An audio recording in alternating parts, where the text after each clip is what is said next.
I'm in the bait business, tackle business, fuel, ice. We retail shrimp. I'm in also the wholesale business. I catch live bait for 2 or 3 other bait camps depending on weather, just things in general. But I've got 3 different marinas that I sell live bait to that they don't have their own boats. So we catch for those people also. And over the years it's been, I might have had as high as 5 camps that we used to catch for, probably before the hurricane. Depending on if they ever went back in business. Several of them did not go back in business after Hurricane Katrina. Then I really was,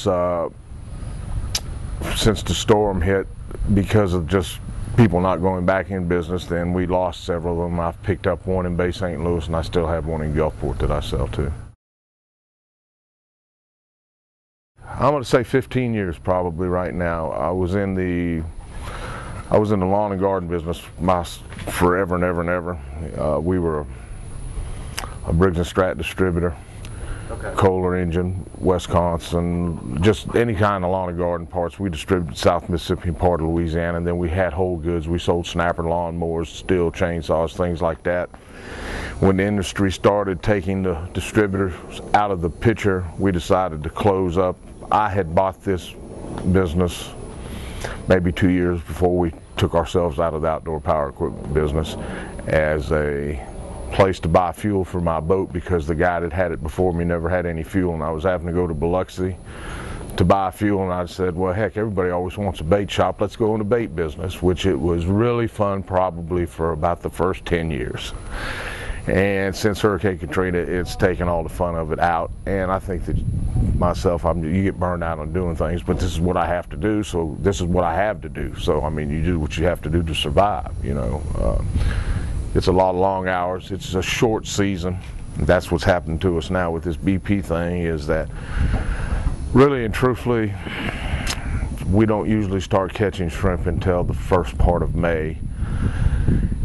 So things do pick up around March. We do start catching other type bait. We catch catfish, we catch croakers for trout fishing, ling. I import eels out of, I have eels flown in, freshwater eels flown in out of Delaware.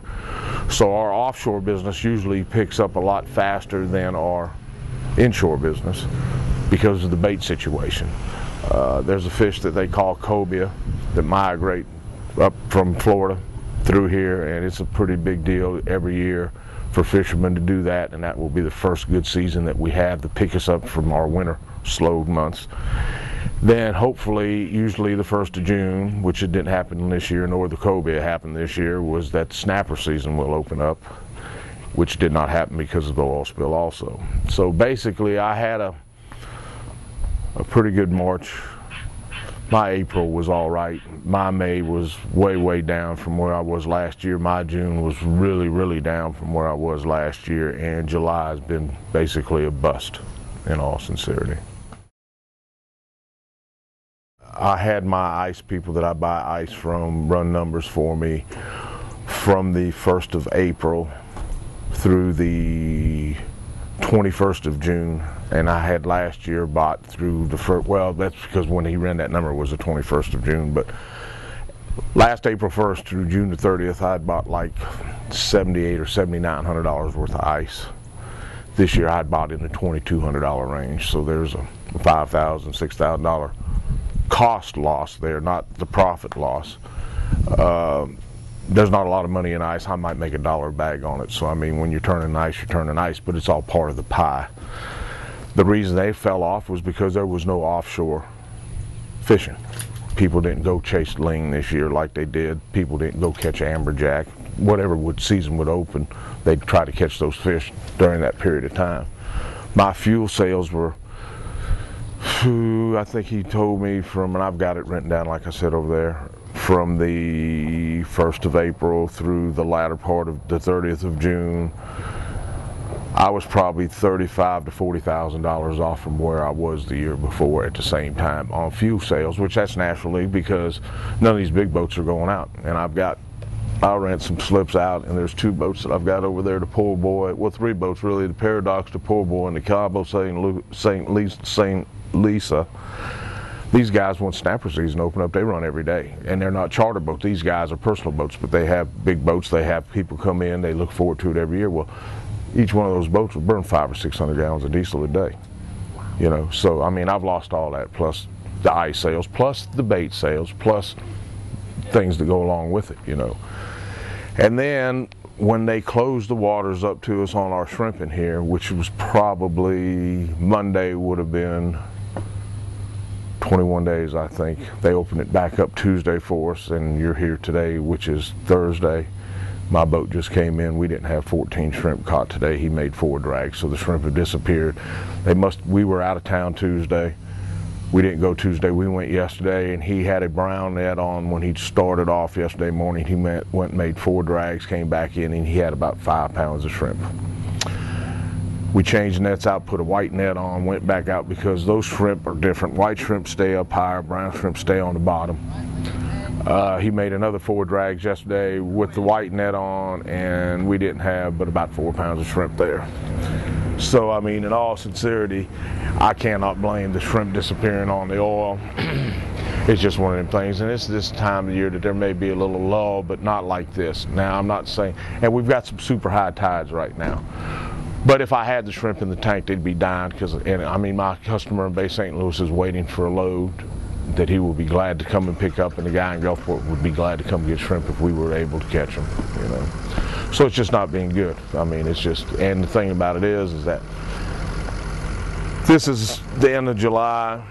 I usually have through about October, and then November, December. November, depending on the weather and depending on if we still have bait, we may catch a few shrimp, and I'd have to look in my book and see when shrimp stopped last year. But I know that we usually at the end of November there's not anything left for us to catch. I mean, there will be shrimp, but it's not worth working on for the money spent on fuel and this and that, whatever.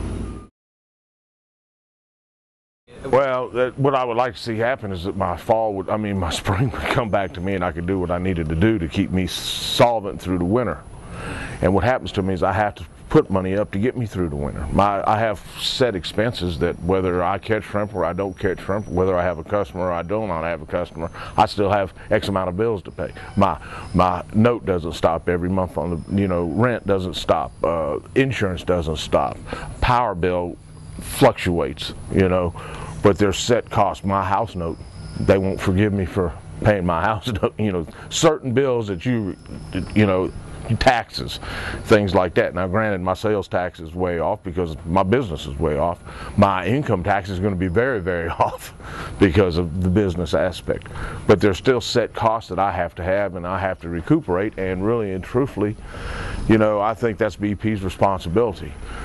I also believe that we do need Gulf oil, okay, our oil here. I'm against this ban on or moratorium on this oil. There's too many people that depend on oil for a living in South Mississippi, South Louisiana, and I'm just one little minute thing. There's other people who have greater problems than I do, okay? But I've always been a pretty compassionate person, but it's time for me to take care of myself for a change instead of worrying about everybody else. And that sounds a little selfish, but I have done that over the past forever and ever and ever. And this, I'm not getting any younger, and I need to take care of my own person or my family. And this is something that BP needs to step up to the plate. And what I'm afraid is going to happen, and I hope that I'm wrong, and I have been wrong once or twice before, but they've set a lot of money aside for people like me, supposedly, right? But then we have the government get involved in it, and then we have another person get involved in it, and by the time everybody gets administration fees and this fee and this fee and that fee, there's going to be about $2.95 left for the poor guy like me, and I think that's wrong. You know, at the same token, I have filed 2 claims with BP. My first claim I filed in May for loss of business, and they really did not want to talk to me about my business, but they wanted to talk to me about my boats, and at that time I had 2 bait boats working.